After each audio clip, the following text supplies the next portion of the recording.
and see if we can't, continue to bring it to life. The running game has looked well in order right now. We needed to get more of them. That's part of it. That's just mixing football. That's how you do it. And we don't want to ever rely on the quarterback has to do the whole show and sit in a shotgun and throw the football. Never coach that way. And so we have to mix our stuff so that we can use our play action game. Yeah, Pete wants Chip to run the football more. That's why they picked Ashton Jeanty. That is Pete. Pete likes defense in the run game.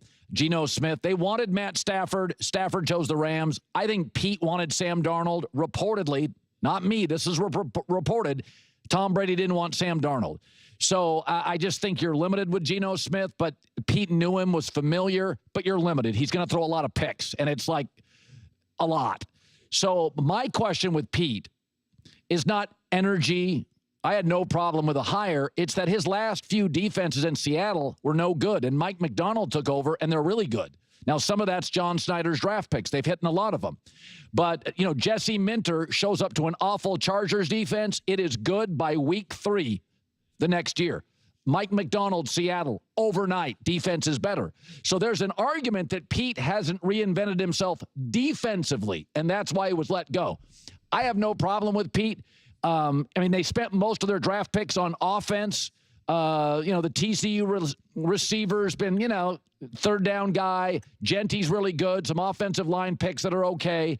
But I think the question with the Raiders is, do you get the magic of Pete Carroll's defense, which we really haven't seen since 2017? It's not the offense. Geno Smith, lower your standards. It's not going to be great. Colton Miller's hurt. Brock Bowers banged up. The offense is just going to be okay. Pete needs to get that defense humming, and the Jesse Minters and Mike McDonalds have been able to do that very, very quickly. And I kind of feel like one of the reasons Pete, in the end in Seattle, his side of the ball, and that's where I always judge coaches, what are you doing with your side of the ball? Because I don't blame you if there's missed draft picks. I don't blame you if there's a mediocre to bad quarterback. What are you doing with the Raiders' defense? And right now, actually, it's regressed from Antonio Pierce's defense. Some of that may be injuries, but that's what I'm looking for with the Raiders, the magic on the defensive side.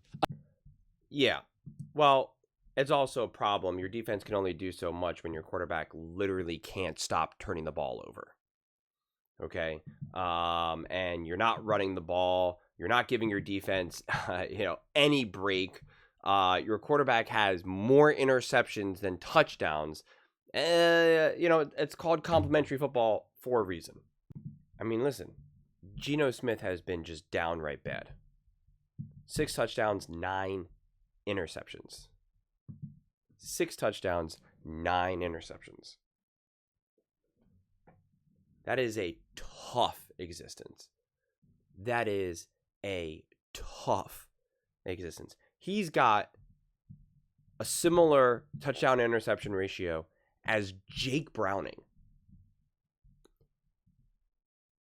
Any of the other actual quarterbacks who are actually been playing the whole season, like Trevor Lawrence, Bryce Young, Tua, etc., he's got double the interceptions as the next quarterback. Right? We'll take Jake Browning out. We'll take Joe Flacco out. But you got Trevor Lawrence, Purdy, hasn't played a full season.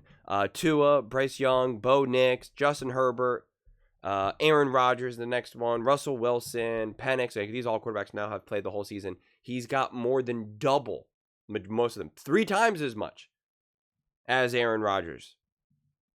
3 times as much as Michael Penix, as Sam Darnold.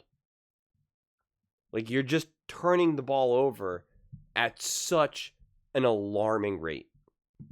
I mean, his passer rating right now, Joe Flacco is last, Cam Ward, rookie, is 2, J.J. McCarthy, first-year starter, 3, Jake Browning, obviously backup quarterback, and then Geno Smith.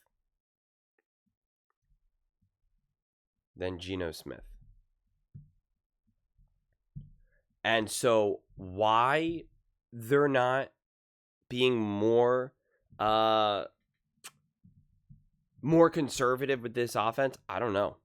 I mean, Geno Smith is literally top 7 in average depth of target. And I really don't know why.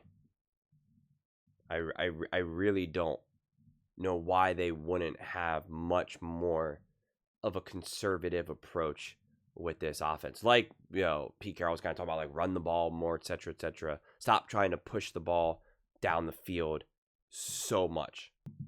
And listen, he's top 5 in deep ball pass attempts right now. And we can say, well, they're down a lot and stuff like that. No. Okay? No. Because look at the list that he's up there with now. Baker Mayfield, they're winning. Matthew Stafford, they're winning. They're obviously not running away with it, but they're obviously a successful team. Dak Prescott has been cooking. Patrick Mahomes is Patrick Mahomes. Then the next one is Geno Smith is okay. It's like, and you got Jalen Hurts, they're cooking, they're winning. Daniel Jones, they're cooking, they're winning.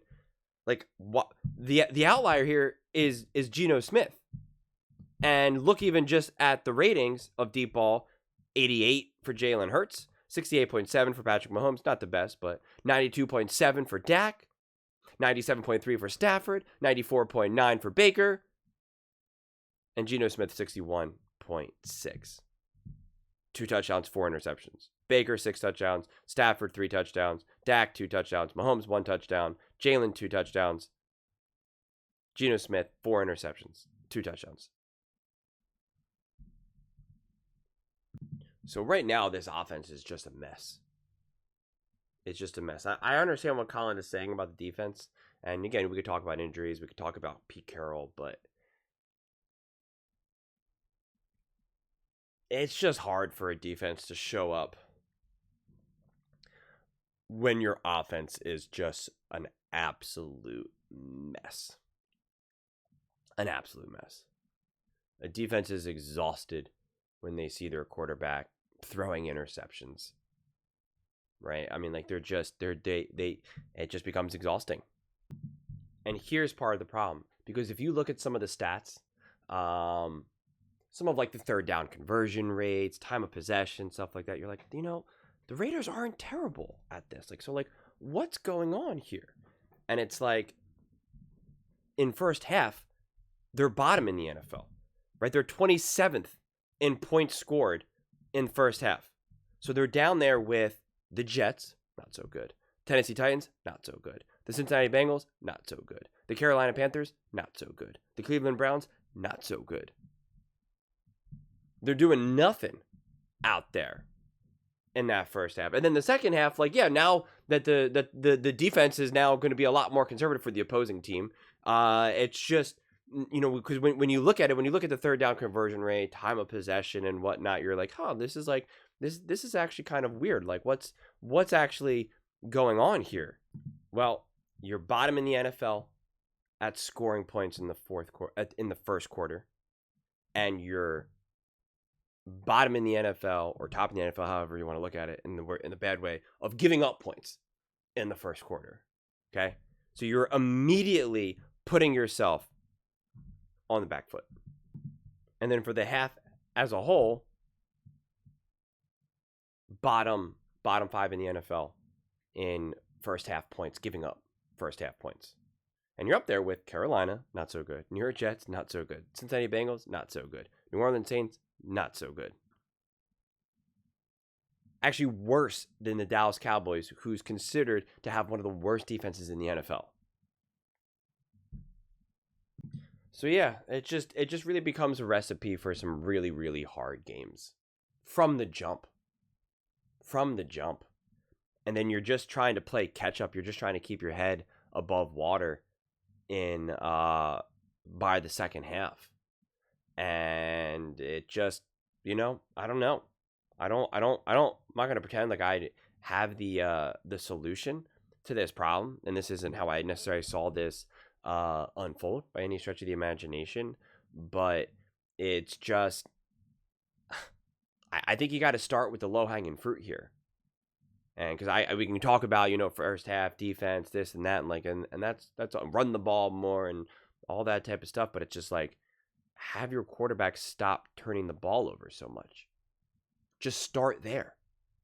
Because it's actually technically something that you should have really the most control over. So just stop turning the ball over. We're gonna not keep making the types of throws that you keep turning the ball. Like, we're going to simplify everything right now. I don't care if we even have a lower third down conversion rate. Whatever, maybe I don't care what other repercussions happen from this, but we're not going to keep, we're not, because think about it, at this pace right now, Geno Smith is on pace for 30 interceptions. 30. I don't care if you are down by 21 every single game, and so you're just letting it rip all over the field. I don't care even if you're down by 21 every single game. If every single game you start off, you're down 21-0, it's inexcusable to have 30 interceptions throughout a season. It's just you better throw for 60 touchdowns then. It's just hasn't been good. It just hasn't been good. But those are just my thoughts. I'd absolutely love to hear yours. What do you guys all think about Geno Smith and the Las Vegas Raiders and Pete Carroll losing his defensive fastball? Let me know in the comments below. I read every single comment. So whether you agree with me or disagree with me, either way, let's get in some discussions. Let's get in some fights. But ultimately, let's just have some fun. And please do consider subscribing. We are building an amazing community here. Absolutely love to see you part of it. I want to build something that we all genuinely feel connected to. Something that we're really excited to be part of. I think we're well on our way to doing it. Please don't forget to give this video a thumbs up, as it really does help the visibility and the algorithm. Thank you so much. See you next time.